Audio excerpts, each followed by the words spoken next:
రాష్ట్రంలోని బలహీన వర్గాల మీద జరుగుతున్న జులుం ఏదైతే ఉన్నదో ఈ విషయంలో నీ ముఖ్యమంత్రికి సద్బుద్ధిని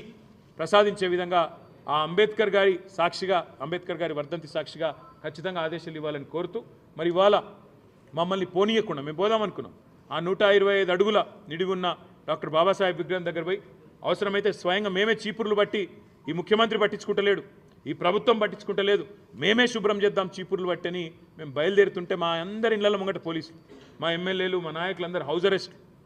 ఇంతకంటే దౌర్భాగ్యం ఇంకోటి ఉంటుందా నువ్వు పరిశుభ్రం చేయవు నువ్వు పట్టించుకోవు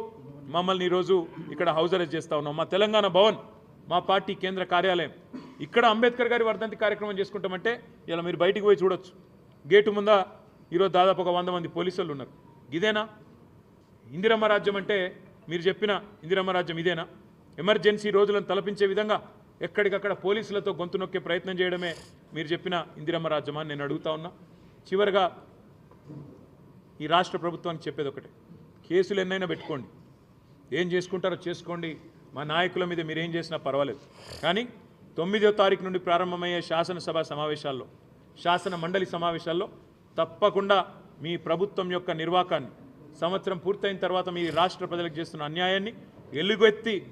కొట్లాడుతూనే ఉంటాం ప్రశ్నిస్తూనే ఉంటాం పోరాడుతూనే ఉంటాం వెనక్కి తగ్గే ముచ్చటనే లేదనే మాట మళ్ళొకసారి తెలియజేస్తూ మీ అందరికీ ధన్యవాదాలు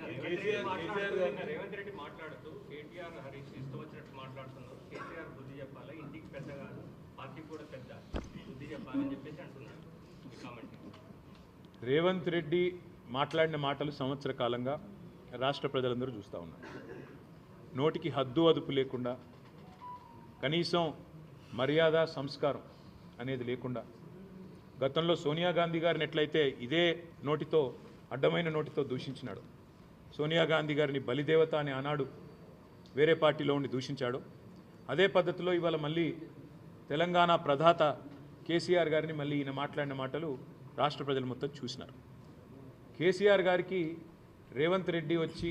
ఏదో చెబితే ఆయనకు నేర్చుకోవాల్సిన అవసరం కానీ పట్టించుకోవాల్సిన అవసరం కానీ లేదు ఒకటి రెండవ మాట నేను వారికి గుర్తు చేసేది మర్యాద అనేది ఇచ్చి పుచ్చుకుంటే బాగుంటుంది మర్యాద ఒకరు అడుక్కుంటే రాదు నాకు మర్యాద ఇవ్వండి నా కుర్చీకి మర్యాద ఇవ్వండి అంటే అడుక్కుంటే రాదు మూడో మాట చివరిగా నేను చెప్పేది రేవంత్ రెడ్డికి నేనే చెప్తా ఉన్నా సూటిగా నేను పార్టీ కార్యనిర్వాహక అధ్యక్షుడిగా చెప్తా ఉన్నా నీ నోరు మారితే నీ మాట మారితే నువ్వు కేసీఆర్ గారిని గౌరవిస్తే తప్పకుండా నీ పదవిని గౌరవిస్తాం తప్పకుండా ముఖ్యమంత్రి స్థాయిని గౌరవిస్తాం కానీ నీ కారు కూతలు మానకపోతే కుక్క కాటుకు చెప్పు దెబ్బ అన్నట్టు నువ్వు ఒక మాట మాట్లాడితే 10 మాటలు మేము కూడా మాట్లాడతాం నువ్వేం చేసుకున్నా సరే నువ్వు ఎన్ని కేసులు పెట్టుకున్నా సరే మేము వెనక్కి తగ్గం ఇక చివరిగా ఇంకొక మాట కూడా మీడియా మిత్రులతో నా విజ్ఞప్తి నా ప్రార్థన మేము ప్రభుత్వాన్ని ఈ శాసనసభ సమావేశాల్లో స్పష్టంగా అడుగుతున్నాం మేము అడగబోయే ప్రశ్నలు ప్రజలకు సంబంధించిన ప్రశ్నలే అడుగుతాం మాకు వ్యక్తిగతంగా మా మీద కేసులు పెట్టినా వాటిని మేము పట్టించుకోం వ్యక్తిగతంగా మా ఇండ్ల ముంగట 100 మంది పోలీసులను పెట్టినా పట్టించుకోం లగచర్ల గురించి అడుగుతాం గురుకులాల పరిస్థితుల అధ్వాన పరిస్థితుల గురించి అడుగుతాం